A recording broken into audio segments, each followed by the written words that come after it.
Hey, welcome to our home buyer seminar. We get together every week and talk about buying your next home or your first home. I'm Bill Gross, Bill Gross Probate, with my colleague and good friend Patricia Castillo. and our lender and good friend, Shannon Lender. How's it going, guys? Shannon the lender. And then before I have a topic I'm going to get into today, which is why sellers should not remodel before they sell. Mm-hmm. I get asked this question a lot. Patricia, you get asked the question: what should I do before I sell a property? Should I, repaint, redo the flooring, redo the cabinets? Are those kind of common things we get? Oh, yes, all the time.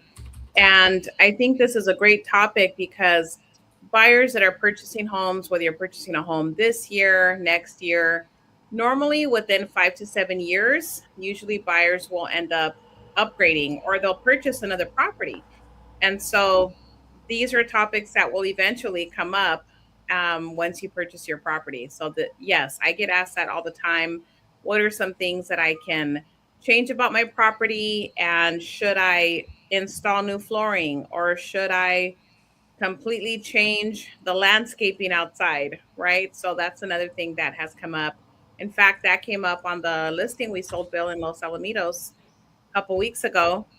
The seller wanted to know if he should fix some issue behind the toilet, and then if he should hire a landscaper to level out the pavers in the backyard that were lifting from the tree roots. And so we advised him on that as well. So I want to kind of add some numbers to it because this is an area where there's a lot of sellers being misled, I think. And I think sometimes as a real estate agency, we try to oversell what we do and it sounds important. Yeah, you should do this, this, and that. I'm an expert in resetting the house. So let's take a look at some data. There's a great resource online, the Journal of Light Construction. And what they do is they take, this is for primarily tradesmen who are in the business of doing these kind of jobs. And they take the cost of these jobs regionally. We're in the Pacific. I guess we could do a city, Los Angeles. And they take the cost of jobs, and this one got too. That's too bad. I got too detailed. I got greedy. So in California, and they take jobs and what the cost is, what the resale value would be in cost per cube. So for example, a garage door replacement by their standards helps quite a bit. And obviously the answer is if the garage door is at the front of the house, it has a dramatic effect on the view. So a broken garage door, aged garage door should be replaced. But I think a replacement normally is what's in really bad shape. You don't normally replace one that needs minor new motor, whatever. That's not what we're talking about here. Stone veneer, again, some of these are not so common. But if you look at the cost, the resale value, and cost per coop, there's only these four things that get you more than the money you invest. What it doesn't count, though, is, and this is something I always try to point to customers, is the time you take to shop for the improvement, contract the improvement, and the improvement to get done. So if you're doing a minor, you might look and go, wow, minor kitchen, I can spend $30,000 and get $40,000 back. I'll make an extra, whatever, $6,000. Well, yeah, but number one, assuming your time is not worth anything, okay. But if it takes you a week to shop contractors and then 2 weeks for them to do the job, and then another week to finish it, that's a month. And if you're in the house and you can live that way, it's okay. For many people, they move out for that month. Or if the house is vacant, is delaying it for a month to sale. And so the case that we had recently, Patricia and I, we had an $800,000 house. And I said to the seller, you can take a month to clean up the house, but that month's going to cost you about $4,000. Are you sure that you'll invest enough money to get that money back? There's another company that advertises online before and after case studies, and their specialty is they help you. We have a property, they advance you the money, they fix it up and sell it. And they have these examples that look fantastic. Here's one. The family got an extra $147,000. They sold the house for $1.1 million. They spent $52,000 in renovation costs, which means the seller netted $1,047,000.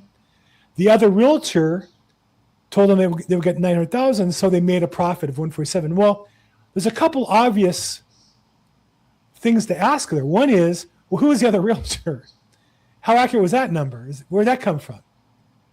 Obviously, if you put the other realtor number low enough, you will always look like you're making a profit. Second, okay, they got more money, but how long do they have the property on the market? Now, I'm going to do a very detailed analysis on my podcast on Monday. But I took this company's 11 examples and put it on a spreadsheet, for which 10 I can actually track it in Redfin. And what I did was I said, it must take you 6 months to do a substantial remodel. Some of these remodels they did 50,000, 147, 121. From the time you start get your permits in LA, it's about a 6-month average project time. So I said, okay, well, what was the house worth? And in 6 months, what did you get? We went back to Redfin and checked the number, where it turns out the other realtor's number is really fake, because the Redfin was saying you could sell for $1,132,000. They're saying the other realtor told them $900,000. Nobody lists a house for $900,000 when Redfin says you can get 1.132. That just doesn't happen today. Or Zillow. I'm using Redfin because the numbers are a little more accurate. You could substitute Zillow for this. Same thing here. They said the other realtor was only going to list it for 1.2 million, whereas Zillow Redfin was 1.495. So these numbers are exaggerated, and then you don't carry the carrying costs. So at the end of the day, I calculated out that the average person lost between carrying costs and the differential about $144,000, because you don't get back all the money. Now, if you want to see more of this, again, my podcast Monday I'm going to detail. I'll offer a link. I would love anybody who wants to calculate these numbers and challenge me. Love to see that. But here's what I do know. The couple of things I would say in the short version. Flipping property is a very tough business. The people who I know who do it well are tough, professional, experienced, and that's all they do. They have teams of people they work with for years. They have vendors that get stuff at wholesale. It's not a game to play around with and compete with just because you inherit a house. Second, most flippers work in some one area. Inherit property could be in any neighborhood that you may not know so well. You're really gambling with an asset worth $800,000 or more to try to make some money. I just don't think that's a game most people should play. I would never play it. And I really advise my clients, really think through those numbers. Get a plan together. Make sure you're right on that, because it's not a minor thing. Just because somebody says they did some in the past doesn't mean that you're going to get a profit going forward. Okay, your guys' thoughts? Yeah, absolutely right. So now when we're dealing with our customers and they're asking, should we update certain features of the home? It's really a case by case scenario, because if the entire home is completely outdated, has original character, it could actually hurt you if you're, let's say, replacing the flooring in the living room, because now the rest of the home is not going to look aesthetically the same, right? You're going to have older flooring in the hallway and the bedrooms, and then new flooring in the living room. So it's just not going to look that great. Certain things could help. Maybe a fresh coat of paint if the walls are really dingy and they're just not, in good shape. They're looking like the paint is very, very old. Maybe they haven't been there. Maybe nobody's lived in the property for a while. It's just kind of been a little bit neglected. Sometimes just a fresh coat of white paint will just brighten up the space, right? But again, if the home is completely distressed, then you probably wouldn't even paint it, because either an investor is going to buy it, and they're going to remodel the whole thing. Or what I've seen a lot lately is buyers like to buy homes that they can make some updates to and customize the home to their liking, right? So when you're dealing with, it also depends on the type of buyer, right? So as a realtor, when I go to a property and I'm meeting with the seller, I can already gauge what type of buyer is going to buy the property. Is it going to be a trade up buyer? Is it going to be a first time buyer? Somebody that just, got tired of renting, they've saved some money and now they're going to buy a home? Or is it going to be an investor, maybe cash offer, hard money loan purchase? So those are all things that play a role in determining also what you're going to do, if anything, to the property. Sometimes it's better just to sell it as is and let the buyer come in and make their own updates.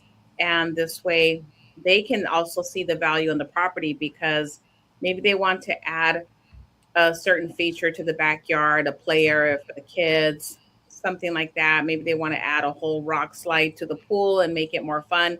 So those are all things that a buyer can customize. And sometimes it's just, the money you spend, like what Bill was saying, your holding costs are also expenses. And that's usually what sellers are not really looking at.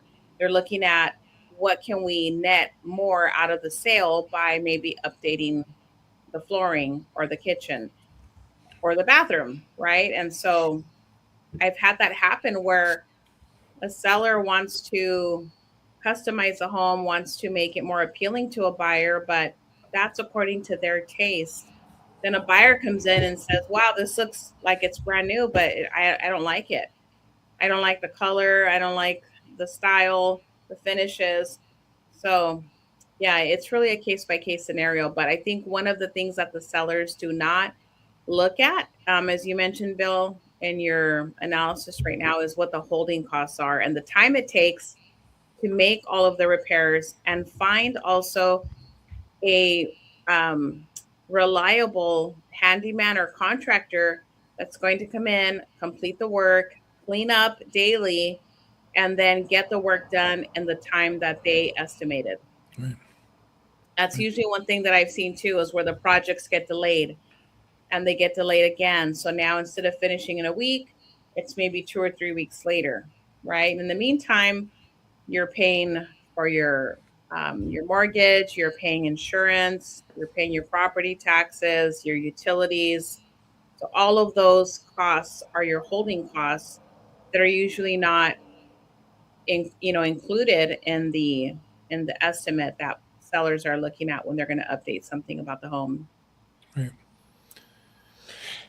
Yeah. Well, I mean, honestly, Patricia said it as best as you could, but I mean, as someone that flips, and maybe next week I'll show you the new one that I have live on Pasadena. But honestly, just to go off of that, number one, Patricia, you cannot be buyer specific, meaning you have to, honestly, there's a fine line between making it very general and owner specific, because you can really kill a lot of deals, especially the wife. The wife is the number one person. If she doesn't like one thing about it, you just lost a big buyer pool. Yeah. Number two, liability. Liability, it's less now, before, because as when you flip and you do any upgrades, especially flippers, honestly, we have that, you have to disclose everything you did, and the buyer is going to look at everything with a fine-tooth comb, as opposed to if you just said, look, we're buying it as is, it's original. They're not going to be really scrutinizing the property. When you do updates, you have to disclose who the contractor was. You have to disclose what things that you did to the property. If you did it with permits, if you didn't do it with permits, you have to disclose all that, and that's more liability. Number one. Number two, when you fix houses, especially on the buyer side, they're going to look at every single thing, and that's more liability. Number three, for sure, is the holding costs. And I'm going to tell you right now, you're never going to be on budget, and you're never going to be on time. Right now, we're dealing with a property. It has, a jacuzzi. You had to fix it. We didn't know one of the jets wasn't working. We had to, drain the pool, get someone out to inspect it, repair it. Then they got to fill it back up, inspect it again.